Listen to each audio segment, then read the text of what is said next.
Today, I need you to embrace what comes hard. Today, I need you to accept the challenge. Today, I need you to fall in love with the process. There will be plenty of opportunities to get discouraged, to lose your passion, and think that it's not meant to be. But if you're going to reach your destiny, you have to have a made-up mind. If you give up after the first time, or the 5th time, or the 30th time, what that really means is you didn't want it bad enough. There should be something you're believing for, that you are relentless. You are not moved by how impossible it looks. You're not discouraged by how long it's taking. You don't give up because people told you no. Your attitude is, if I have to believe my whole life, I'm not going to stop believing. I'm not going to take no for an answer. I'm not going to settle for mediocrity. I'm going to keep pursuing what's in my heart.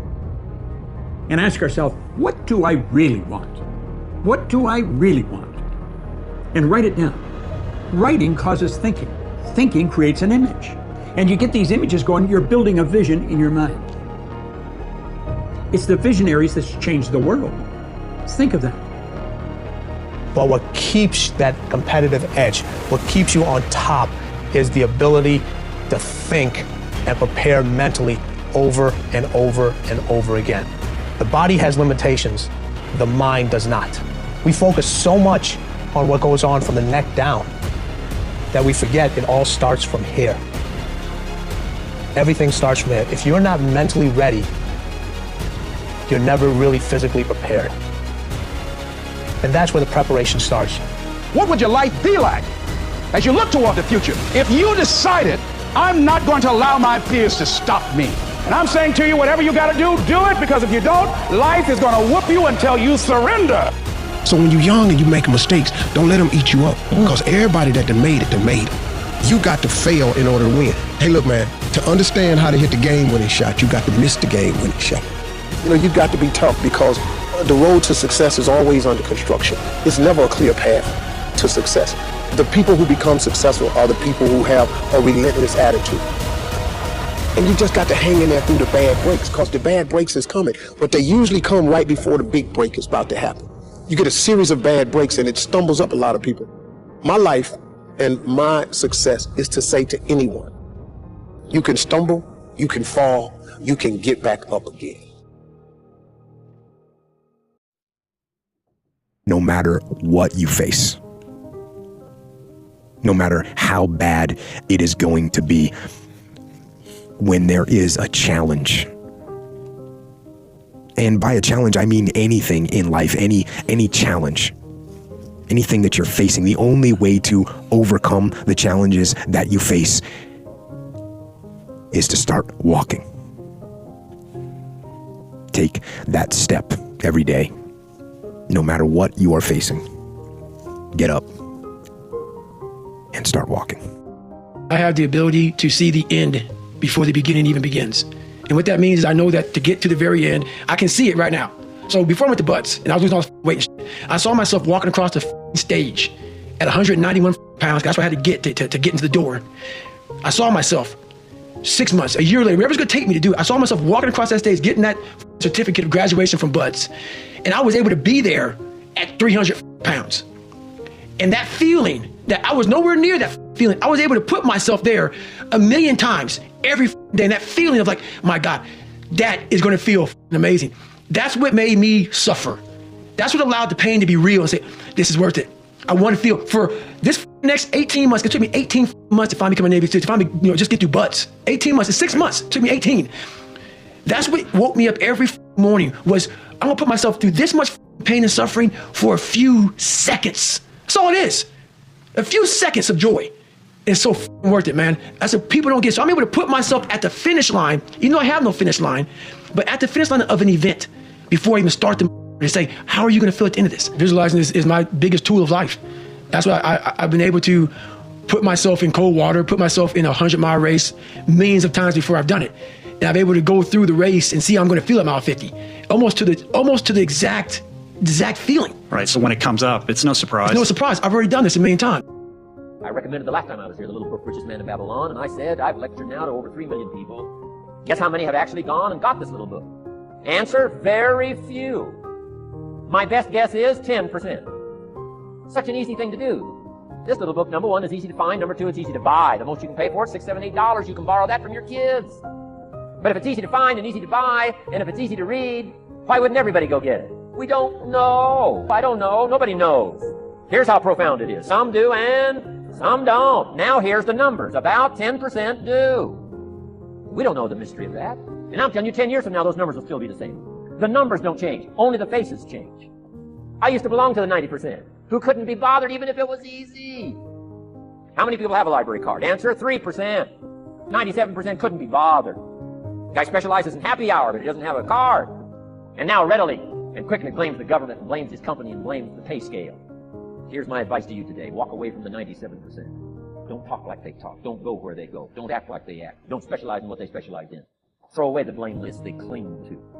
You got to be consciously conscious today, because your environment can hypnotize, mesmerize, and paralyze you. The other thing is, take full responsibility for your life. Oscar Wilde once said, responsibility is what we expect from somebody else. This is very true. Most people dread accepting responsibility. That's just a fact of life, and we can see it in operation every day. We can see ourselves getting hot under the collar when the dentist keeps us waiting, and we're sitting there reading old magazines when our appointment was 30 minutes ago. And we don't stop to think that we forgot to mail in this month's mortgage payment. We can see ourselves growing angrier and angrier because a business contact is supposed to call at noon, and here it is almost 2 o'clock, and the phone still refuses to ring. But we don't stop to think about the calls we ourselves have forgotten to return while we've been so busy fuming. We can see ourselves writing an angry letter to the airline because a flight was delayed, but we don't write an angry letter to ourselves when we're late for something, even though that might not be a bad idea at all. Yes, we can see avoidance of responsibility all the time in both our personal and professional lives. And here's something else we can see just as often. We can see that most people aren't as successful as they wish they were. Do you see there's a connection between these two very common phenomena? I certainly do, and by the end of this session, I hope you'll agree with me. I hope you'll understand that it's in your best interests to take responsibility for everything you do. But that's only the beginning. I'm also going to suggest that many times it's even best to accept responsibility for the mistakes of others, especially when you're in a managerial or leadership role. I can hear you saying, what? Accept responsibility for someone else's mess-ups? Why would I want to do something like that? Well, that's a fair enough question, and over the next few minutes, I'll try to answer it. One of my weak points in my personal life is I don't like technical stuff. So even though I have to be on Twitter and Instagram and Facebook, I don't care for that. So guess what? I find somebody who loves to do that. You know, I find somebody who has a strength where I have a weakness, and I partner with them. All you're trying to do is get to the goal. No one gets there by themselves. Everybody needs help. Now, when you know what you got going for you, be confident, not cocky. Managing your strengths, knowing what they are, and don't let nobody talk you out of it. And that gets you fight ready. You get fight ready like that. You got to know you. Helps you develop your skills. All the while, you're developing your strength. You just got to keep developing your strength. Don't let anybody talk you up. At the same time, you must work on improving your weaknesses. So I've had to, in spite of myself, get on Instagram, get on Twitter, get on Facebook. I got to do the videos, whether I want to or not, because the world is moving to social media. If I had as many followers as Kim Kardashian, I probably wouldn't even have to do this TV show. During the years when professional basketball was just beginning to become really popular, Bill Russell, who played center for the Boston Celtics, was one of the greatest players in the pro league. He was especially known for his rebounding and his defensive skills. But like a lot of very tall centers, Russell was never much of a free throw shooter. His free throw percentage was quite a bit below average, in fact.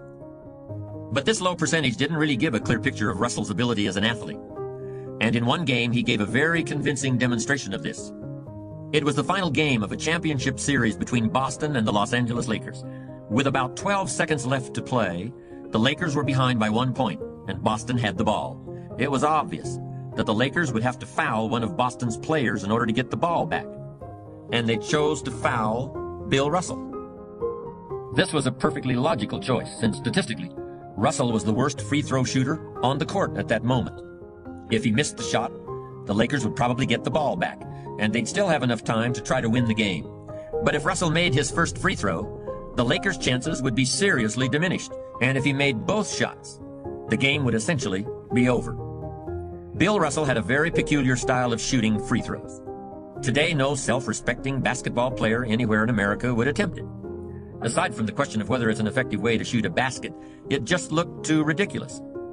Whenever he had to shoot a free throw, the 6'11" Russell would start off holding the ball in both hands about waist high. Then he'd squat down, and as he straightened up, he'd let go of the ball. It looked like he was trying to throw a bucket of dirt over a wall. But regardless of how he looked, as soon as Bill Russell was fouled, he knew the Celtics were going to win the game. He was absolutely certain of it. Because in a situation like this, statistics and percentages mean nothing. There was a much more important factor at work, something that no one has found a way to express in numbers and decimal points. Simply put, Bill Russell was a player who wanted to take responsibility for the success or failure of his team. He wanted the weight on his shoulders in a situation like this. No possibility for excuses, no possibility of blaming anyone else if the game was lost, no second guessing. Bill Russell wanted the ball in his own hands and nobody else's. And like magic, even if he'd missed every free throw he'd ever shot in his life before this, he knew he was going to make this one. And that is exactly what happened. That is what virtually always happens when a man or woman accepts responsibility eagerly and with confidence.